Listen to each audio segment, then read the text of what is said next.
A major tragedy was narrowly averted on Wednesday morning when an Agartala-bound passenger bus lost control and veered off the national highway near the Virendra Nagar market.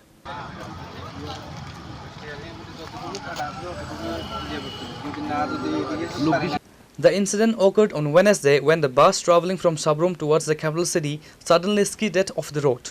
Upon receiving the information, emergency responders from the Santri Bazar Fire and Emergency Services Department rushed to the accident site.